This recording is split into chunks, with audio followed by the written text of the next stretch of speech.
My name is Grace. I'm a 28-year-old fashion designer. After high school, I went on to vocational school and then landed a job at a design company. 2 years ago, I took a leap of faith and became an independent freelance designer. In the beginning, clients were hard to come by, but thankfully, we live in a convenient world nowadays. I designed a few pieces and decided to sell them in an online shop. To my surprise, they sold like hotcakes, and I even partnered up with some companies. Sales are good. I have a younger sister named Ava, who's only a year younger than me. Growing up, Ava was always the smarter one, so she used to look down on me a bit. When I was in first grade, she'd peek over my shoulder while I was studying and say, "What's that?" When I'd tell her it was homework, she'd throw a tantrum, saying, "I want to do it too." My mom had to copy my homework just to get her to quiet down. Initially, Ava enjoyed doing it with my help, but she soon started to finish before me. Even worse, she got better scores. So by the time she hit elementary school, she was outperforming her peers in academics. Our parents were super impressed with her intelligence and got her a private tutor, starting from the first grade. She was encouraged to study everything. I wasn't fond of studying, so I envied how Ava could solve any problem so quickly. As for me, I was drawn to the crafts my mom and dad did as a hobby. So I'd spend time with her making little things, and I became really good with my hands. I was always an average student, grade-wise. Ava would always exclaim cheerfully, "Yay, I beat Grace!" whenever she saw my test scores. I felt belittled by her, even if she didn't mean it in that way, and it would bring me down every time. Despite all this, I still found her adorable when we were in elementary school. But that changed when she hit middle school and started belittling me openly. She'd say things like, "Why are you so stupid compared to me? Mom must have given me all the genius nutrients in the womb." Ava excelled throughout middle school. She aced all her subjects and went on to one of the top private high schools in the city. I maintained average grades and chose a high school with a fashion program. Even when we bumped into each other outside, Ava acted like I was a stranger. Once, she saw me hanging out with my high school friends. She smirked and said, "It's amazing how the school you go to dictates the kind of friends you have. They all look dumb." But I chose that school to follow my dream, so I didn't let her comments bother me. After that, I went on to a vocational school and worked my butt off to become a designer. Meanwhile, Ava's grades had plummeted since she started high school. When she realized she might not get into her dream college, she said, "I can't stand being at this school anymore," and decided on her own to drop out. This happened a few months after she became a high school senior. The school called home, and that's when we found out. Dad, Mom, and I were all caught off guard. The school asked us to hold off on Ava's decision until we had a chance to talk with her. "So why did you decide to quit school?" Mom asked. Ava retorted, "School's boring, okay? Whether I stay or go, it won't make a difference. I don't even have to go to college." Then she dropped a bombshell. "I've met someone I want to marry, so I'm moving out." Turns out she'd fallen for a guy who works at her favorite clothing store. They'd been dating for a while, and he was about to be transferred to another state. He wants to drop out of school to follow his passion, even though he's a high school senior and just 6 months away from graduation. We tried talking to him, but in Ava's mind, the decision is already made. It's like there's no way to change his mind. We told the school and reluctantly gave our consent for her to leave. Later, Ava introduced us to her boyfriend at a family meeting. He was 8 years older than her. At first, we thought it was shady. But love is love. Dad was visibly angry at the guy, but they didn't seem to care. "Next month, we're moving and getting married. We're not having a wedding, so just give us a cash gift," Ava announced. Dad shouted, "Who's paying for that? Get out!" and kicked them both out. We thought they'd ask for money later, but they seemed too caught up in their plans. Eventually, they moved 3 hours away. We lost contact with Ava, but a relative living in her new area said they'd seen her working at a clothing store. She seemed to be doing fine. 6 years later, when I was 25, Dad was rushed to the hospital from work. I left my job early and met Mom at the hospital. Despite calling Ava several times, we couldn't get through to her. Reluctantly, I left a message saying Dad had collapsed and went to his hospital room. Dad was 54 at the time. He was diagnosed with stomach cancer. After some tests, luckily, it seemed there was no spread to other parts of the body, which was a relief. I got a call from Ava on the day of Dad's surgery. "Grace, long time no talk. How's Dad doing? Things look bad?" She asked cheerfully. Caught off guard, I managed to say, "Where were you when Dad needed you? We tried reaching you multiple times." "He's fine and about to go into surgery. He'll be in the hospital for a while. You should come visit." I urged Ava to visit Dad and hung up the phone. The surgery was successful. They removed part of his stomach and decided to monitor his progress. Knowing I couldn't leave my emotionally fragile mom alone, I quit my job to work freelance.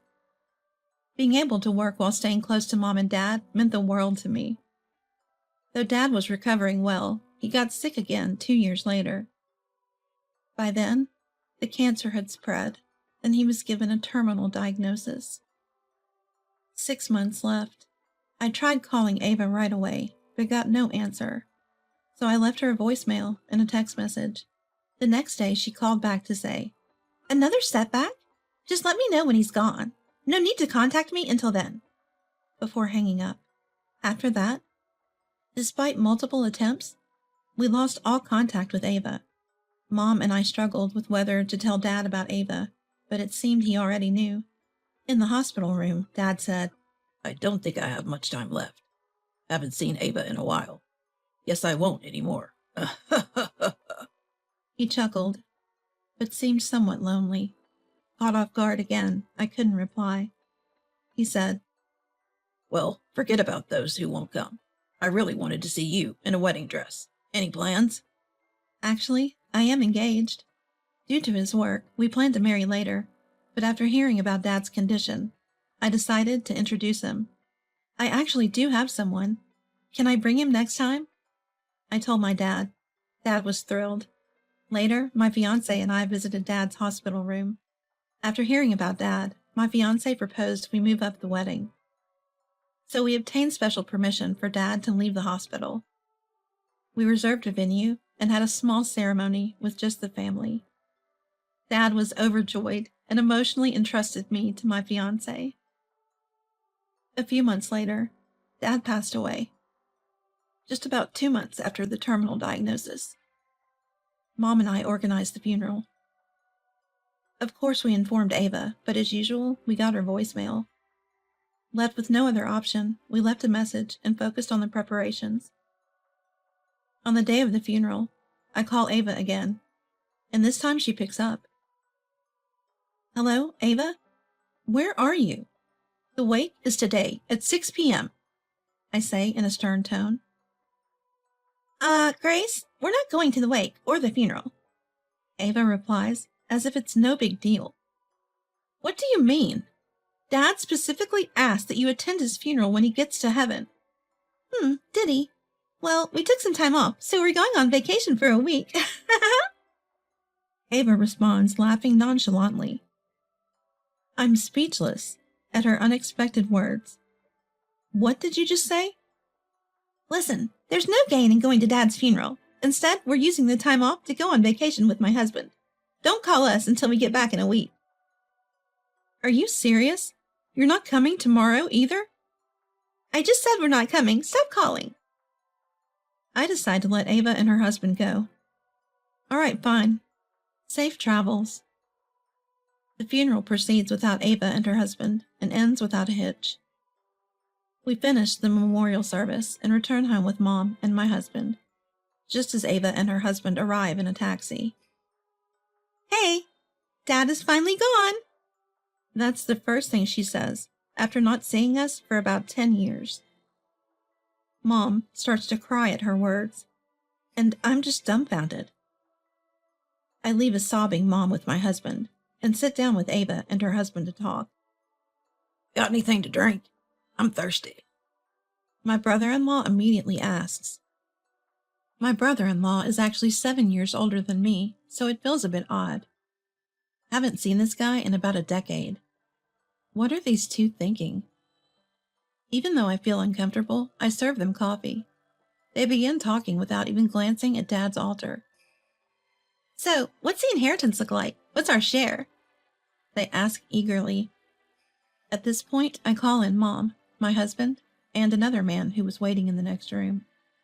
Ava and her husband are puzzled by the stranger until he hands them his business card, silencing them. Nice to meet you. I'm the lawyer who drafted your father's will. According to it, all assets will be divided equally between your mother and Grace. Ava will receive nothing, including any legal inheritance. The lawyer announces. Ava and her husband slam the table and stand up. What? Why is there no inheritance for me? Ava is wailing and screaming. However, the lawyer calmly pulls something out. Don't remember. Listen to this. The lawyer hits play on the voice recorder, and a torrent of awful words from Ava to Dad fills the room. Neither Mom nor I had ever heard anything like it, leaving us stunned. The message went, I wish you'd just die already. The longer you live, the worse off we are. If you're gone, we get the money. It's a torrent of unbearable abuse.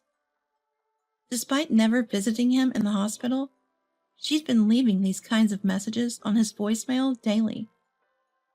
Upon hearing this, Mom was devastated. I couldn't hold back my anger. You said these things to Dad, who was battling his illness? That's not human. But they didn't even give us a wedding gift. They owe us this much at least. Ava retorted, bringing up past grievances. I wanted to respond, but the lawyer intervened. This is sufficient evidence to disinherit her. Your father had already made the appropriate arrangements before his death. It can't be undone. Realizing she'd lost her inheritance due to her own actions, Ava began to profusely apologize to Mom and me. Even though my brother-in-law said, What are you doing? This is embarrassing. Ava brushed him off. Mom, Grace, please, she begged. What? I glared at Ava. Please, we bought a luxury condo thinking we'd get Dad's inheritance. We can't pay for it without the inheritance, she wailed. Even the brother-in-law adjusted his posture and began apologizing deeply, but Mom and I ignored them. If you won't leave, I'll call the police. You're no longer family after what you said to Dad, we told them. That got them to leave, crying. 3 days later, I couldn't leave Mom alone and was working at my childhood home. Just then, Ava and her husband stormed in. They walked right in through the front door, yelling and making a scene. Hey, because of you, Grace, both my husband and I got fired. What are you going to do about it? Hand over the inheritance. Confused, I asked, What? What are you talking about? How is this my fault? Ava replied, You told people we went on a trip during the funeral, remember? Our boss found out and fired us. We took leave for Dad's funeral, and then you tell everyone we're on vacation? Actually, I was acquainted with their boss. When he mentioned that they were missing, I honestly told him they weren't coming. Yeah, your boss asked me where you guys were. I told him you went on a trip. I replied casually, and Ava fumed. If we don't get any inheritance, how are we supposed to pay for our apartment? You took our jobs, too. What's wrong with you? Eventually, they began searching around the house for anything valuable to take. That's when I called the police. In a frenzy, the two of them searched the whole house, completely unaware that a police patrol car has arrived. The police get out of the patrol car and take them away on suspicion of theft. Later on, they were released as if it was attempted theft, but they couldn't afford their high-rise apartment anymore and got kicked out. When they tried to sell it, they learned its value had dropped significantly.